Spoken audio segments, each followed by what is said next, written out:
Hey everybody, it's Ryan from the Casa. I'm the high school director, and you're getting this video because I want you to get a behind the scenes look at our ski trip 2025. Here we are at Flagstaff Snow Park. That's right. Look at all the snow.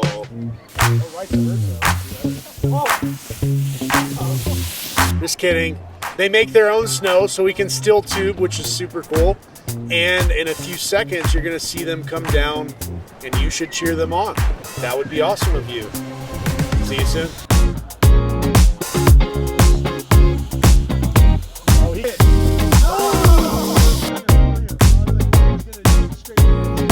He got him. He got him! Let's go!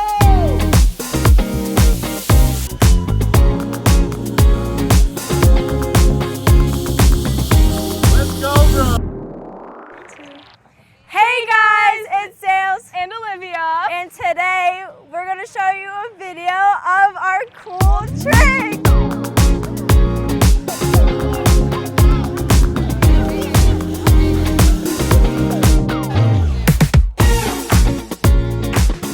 Every year we go on a ski trip.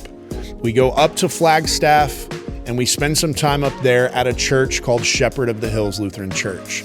That's where our base is at, and then from there we go to tubing place there in town, and we also go up to Snowball, and the kids ski and snowboard, and it's an amazing time. And usually that's kind of the highlight reel that you get, but you don't get any of the other stuff. So our awesome videographer, Derek, who hates that I'm doing this right now, came to me and said, let's do something different. Let's show everybody the other side. So we brainstormed and we kind of came up with this different idea. And so that's what you're watching. The rest of this video is going to be that idea fleshed out. All right, here we go. We're gonna sing Let Hope Arise. Sing it with me. Let hope arise and make the darkness out. The theme spiritually for this particular ski trip came from Psalm 55:17, which says, evening, morning, and noon, I cry out in my distress, and the Lord hears my voice. And what God really prompted my heart on was that not only is he there right in the stress and de-stress, but he wanted me to really tackle, how does Satan and the enemy go towards us? Like, how does he attack us? And so we jumped off of that word distress and the idea that we're constricted. It's like pushing stress down into a box and locking it and then going, well, what do we do? And what Satan does while we're in that box and we've got all that stress is he just pokes at our weakness. You're not good enough. You're a liar. You're never going to accomplish it. And he just jabs us constantly with that lie. And that's how he breaks us down. And we looked at a story in the Old Testament that kind of talks about that concept. And this was the launching off pad of really getting the students to be aware of what the devil's doing, but more importantly, to name it so they could actually do something with it. So we actually interviewed every single student after the sermon, night one, and you'll get to see some of those talks, those interviews. It was awesome. And he doesn't just say, cool, I know what your weakness is. He says, you are that weakness. Now, why would he do that? You're not good enough. You're not going to be able to make it. You can never do the right thing. Hey, all that stuff you look at on the internet, that thing you did with your boyfriend or girl, like, you should feel shame. That's who you are. So after the sermon, right, this is a heavy, powerful sermon. They're all processing it. We actually had them go to small groups, and then they came out of small group, and one by one, we interviewed them, and I asked them 3 questions. And kind of bounced off what they were talking about, obviously with other content. But the questions were this: what was your biggest takeaway from tonight's talk? Probably one of my biggest takeaways is about how, like, the devil knows your weakness and how your God-given name, for instance, Chase, is kind of being manipulated and turned by the devil into your biggest weakness. What was your biggest takeaway? My biggest takeaway was that everyone has something that Satan is saying to them that they're not good enough, or they need to work harder, or just something for that he's saying to them. So my biggest takeaway was definitely how you use the story about how Nebuchadnezzar changed their names to Shadrach, Meshach, and Abednego to change their idea of who they were. And then you connected it to the idea of how the devil uses what we are struggling with to pull us away from God, because when we don't give it to God, right, it just eats us up. And so I thought that was a really cool connection. You really need to be honest with yourself, with your faith, with what you're struggling with. You can't hide it, because that's when the problems become bigger. When you went deep into the meaning of how Satan will pretty much find your weaknesses and exploit them pretty much, and which will cause issues with yourself personally and just really mess up your mental state. And I feel like just the mental problems, there's a lot of people in high school and middle school going through mental issues. Right. And it's something that needs to for sure be talked about. Right. For me, it was helpful to for you to kind of put it in a new perspective of Satan and what he does to my mind, and how he takes all my weaknesses and he, like, at every opportunity he gets, he throws them back in my face and makes me think that I'm that person. And I think that you really helped tonight with letting me know that I need to be stronger than the words and the identity that he's trying to put onto me. And I have to really know that that's not me at all. It like definitely like brought out like what we're feeling inside, even though like maybe like sometimes like we just like don't want to like confront it, and like I don't know, like it's better to like bring it out to the open instead of like hiding it inside of your like chest or whatever for like a long period of time, because then like over time it will just like build up and stuff like that.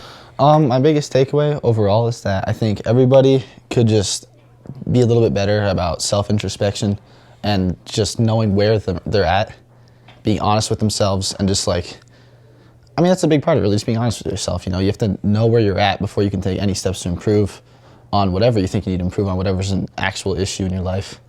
You need to be able to say like, okay, I need to fix this and I need to do something about it. I can't rely on others to fix it, or just pretend it's not an issue and like stuff it under the rug. My biggest takeaway is probably how like manipulative like Satan can be, and how he can like get in your head and then twist what you do and like your actions after that to then like go back and make you feel the same way as you felt before. It's really important to take into account what you need to like see within yourself, that what you're telling yourself is wrong, or telling about yourself, and saying like what you can change that around to what's good about yourself. I'm gaining mostly about trying to figure out like a very strong connection with God, and even like it doesn't matter what time of day it is or who's coming after me, like if it's Satan or if it's someone that has envy against me or has a sin against me or something, I'm just gonna look forward to God and ask God for help and for him to help me go down his path. The second one is, what is the lie that the enemy uses against you? I definitely struggle a lot with, I'm trying to improve, you know, how I treat others, being kinder, not gossiping, not growing angry with my family. And it's definitely something I'm struggling at getting better at. And so sometimes, you know, I'm like, oh man, I'm failing at this. Like I feel like a failure. What does he attack you with? I think he attacks me specifically. Something I struggle with is jealousy. And I think that every point, like when I'm feeling happy for someone, then he'll put that thought in my head that's like, well, you're less than because you don't have what they have. What does he attack you with? Because I told you, and if you don't feel comfortable sharing that, that's totally fine. But remember, mine was what? Do you remember mine? Like not fitting in, or like not like being good enough. Not good enough. That's what he always says to me. You're not good enough. You're not good enough. Hey, you're not good enough. right? Is there a phrase that he uses with you, or he just attacks you in Yeah. some certain way? It's that I don't like belong in the world, or like I don't like fit in or anything like that. You don't belong. Yeah. And that hurts, right? At a deep level, that hurts. Yeah. Do you think it's only you that feels that? Most likely not. Definitely not. I'm going to tell you definitely not right now. Okay. And the reason I'm going to tell you definitely not right now is because I also feel that way sometimes. Okay? So the enemy uses very specific tactics against us. And the easiest one is that one. Because if I can knock you out, I don't have to keep working my tactics against you. Yeah. Okay? For me, it's more like internally and like with my mental health and anxiety and stuff. Okay?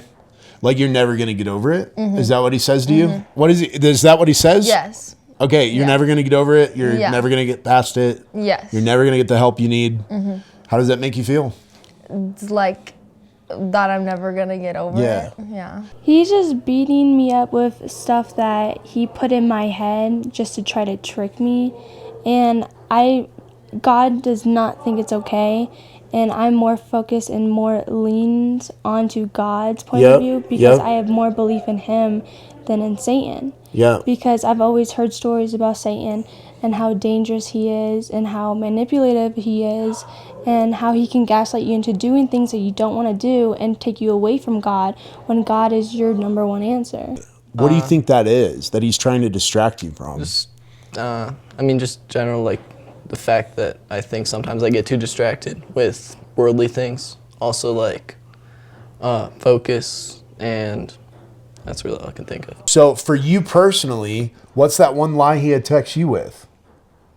Oh, like about me? Honestly, Yeah. probably like you're not like useful. Okay. And just useless. Like you're just kind of Okay. not great at anything specific. You know, some people, in high school I see specifically people have like a sport they're really good at, or like a specific thing, something like that, and I'm kind of just like, I don't know. Just there. Yeah, it's kind of there. Yeah. And that's would you say that's consistent? You just look around and you hear that from him, or you feel like that's an internalized message that you've received at times and felt like, man, this is just a struggle, or this is a kink in my armor? I think I haven't really like received it directly from anyone else. It's more of like a personal thing. Like there'll be days where I just feel like man, they're good at that. Or like, wow, look at this person getting whatever award. Like I'm just not doing any of that, and that's all. Something like that. It's kind of just like an internal thing. Yeah. Okay. Definitely would be how you aren't enough, I guess, because that can just be possibly in sports, in friendships, relationships, pretty much anywhere. You're never gonna make it. Everyone else is better than you. They're all improving more than you, and you're just staying where you are. And how does that feel? Like, I mean, we all know how it feels, but could you put it into words of like how that feels for you? Especially as a high schooler, right? Yes. Trying to make a name for yourself. Yes, it kind of feels for me like, oh, I need to work harder, push myself harder, and even though sometimes I'm doing the things I need, I'm actually improving, I just don't see that. Not being worthy. Okay. Like not being good enough, not being worthy, especially with like sports and like friends and like I'm not worthy of these friends. I'm not worthy of this like varsity spot. I'm not worthy of playing this. I'm not worthy of doing this. Okay. And that makes you feel like you don't want to do anything, right? Yeah. So now that you know what it is, do you feel like it's almost like we've uncovered like this darkness that then now can be, you know what I mean? Done something with? Yeah. Okay. It's like you found the hidden weakness. Okay. Now you're able to stop it. So not knowing what I'm going to talk about tomorrow, what do you think I'm going to talk about tomorrow? How to stop it. Okay. What do you think that is? I'm just curious. What are you thinking? Probably like reading the Bible and praying to God about it. Okay. All right. Because you've never heard this story that we're talking about in the Bible. No. Okay. Perfect. Great. What else would you say to anybody right now struggling? Just in general. No matter what you're going through, keep pushing. and never lose sight of the Lord. Okay. Thanks, man. Yeah. Appreciate of course. you. Any day. And the third one was, what would you tell your younger self or someone struggling with that very lie? If someone is like struggling through something and they keep on believing in God over and over again, keep reminding God, hey God, I need help. Hey God, I need help with this. I need help with that. Can you guide me? Can you lead me on your path? I want to focus more on you. Then God will most likely and probably definitely answer your question, like your prayers, like he did with me. When I was younger, I was like, oh, I heard these stories from my grandma, how she talked to the Holy Spirit, how God talked to her. I never had that spiritual feeling until you more opened up with me about it. And then I actually got my answers by seeing it throughout my brother. I would say just be confident in yourself and try to set your path towards God. Okay. Thank you. Good stuff, bro. Thank you.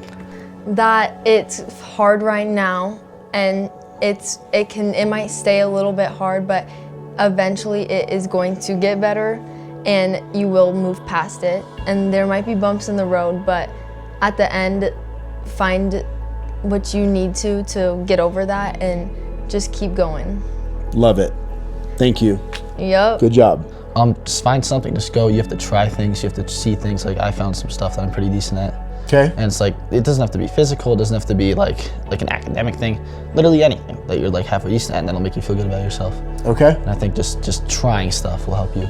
It's okay to be emotional, and like it's okay to have emotion, because every teenage boy or even girl has emotion, and you shouldn't have to like feel like you have to hide your emotion to fit in, because whatever you do, other people even around you that you don't think is feeling the exact same thing you are, and to not let your one thing bring you down anymore, and to just face it and feel emotion, because it's definitely okay.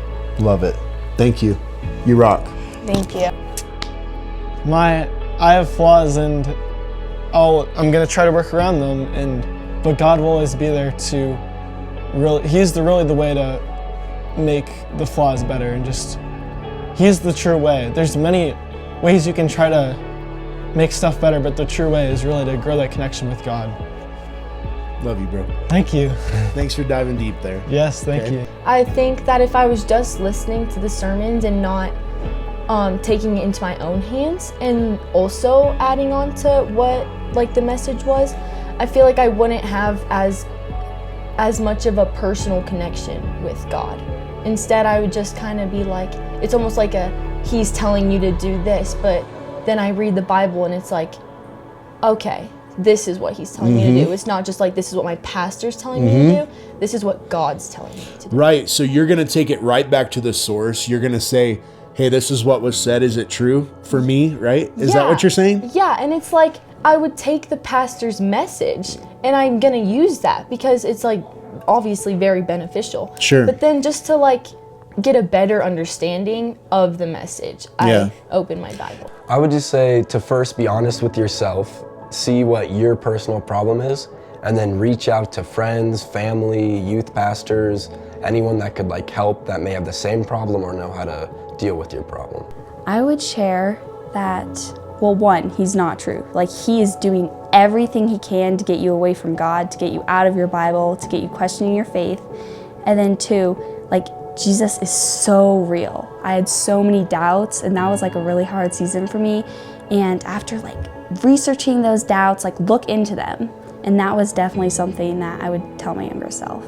Awesome. I love it. Great answers. Thanks for being here. Thanks for the interview. Thank you. I would give him just basically give him the advice you might not see you're getting better now, but in a month, 2 months, even a week or so, you can look back on this and be like, wow, I really improved on that. You might not see it right now, but in the future, you can look back and see it.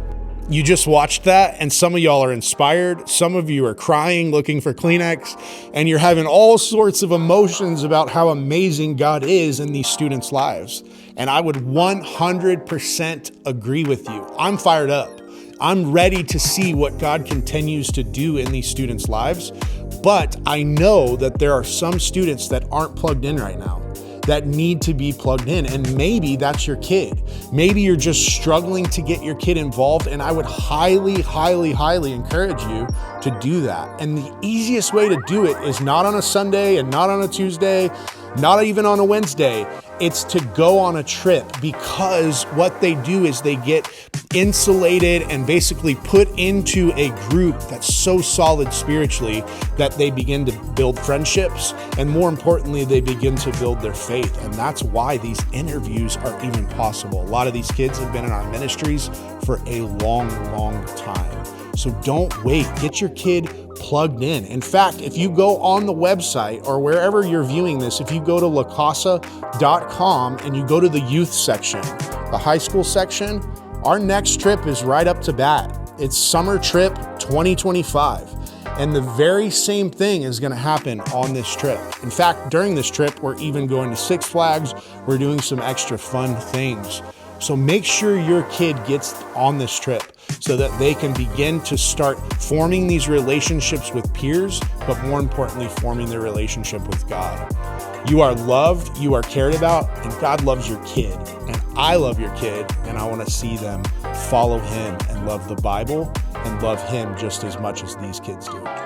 Thanks for watching. We'll see you on the next one.